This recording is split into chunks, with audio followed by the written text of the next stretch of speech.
সম্প্রতি প্রকাশিত জাতিসংঘের integrated food security face classification শীর্ষক প্রতিবেদনে বলা হয়, আগামী মার্চ মাসের শেষ নাগাদ সোমালিয়ার ৬৫ লাখ মানুষ খাদ্য নিরাপত্তাহীনতার সংকটে পড়তে পারে।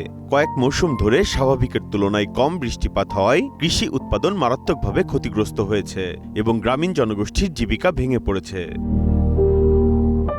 প্রতিবেদনে আরও বলা হয়, ২০২৬ সালে দেশটিতে ৫ বছরের কম বয়সী অন্তত ১০,৮৪,০০০ শিশু তীব্র অপুষ্টিতে ভুগবে বলে আশঙ্কা করা হচ্ছে। এদের মধ্যে প্রায় ৫ লাখ শিশু গুরুতর অপুষ্টিতে আক্রান্ত হতে পারে, যা মৃত্যু ঝুঁকি বহুগুণ বাড়িয়ে দেয়।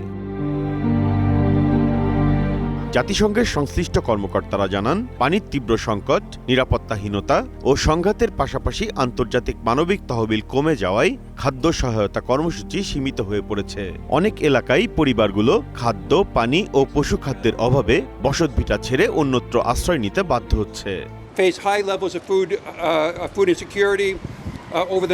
সোমালিয়ায় জাতিসংঘের মানবিক সমন্বয়কারী জর্জ কনওয়ে বলেন, পানির দাম বৃদ্ধি, গবাদি পশুর মৃত্যু, খাদ্য সরবরাহ সীমিত হওয়া এবং মানবিক তহবিলের অপ্রতুলতার কারণে আগামী মাসগুলোতে জরুরি জীবন রক্ষাকারী সহায়তা অপরিহার্য হয়ে উঠেছে।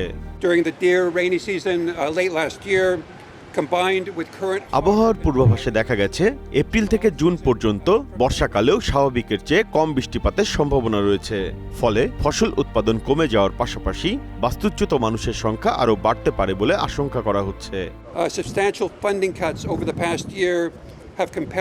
মানবিক সংস্থাগুলো সতর্ক করেছে, জরুরি অর্থায়ন দ্রুত বৃদ্ধি না পেলে সোমালিয়ায় খাদ্য সহায়তা কার্যক্রম আরও সংকুচিত হবে এবং পরিস্থিতি ২০২২ সালের দুর্ভিক্ষ সদৃশ সংকটে রূপ নিতে পারে। আন্তর্জাতিক সম্প্রদায়ের প্রতি জরুরি সহায়তা বাড়ানোর আহ্বান জানিয়েছে দেশটির সরকার ও জাতিসংঘ।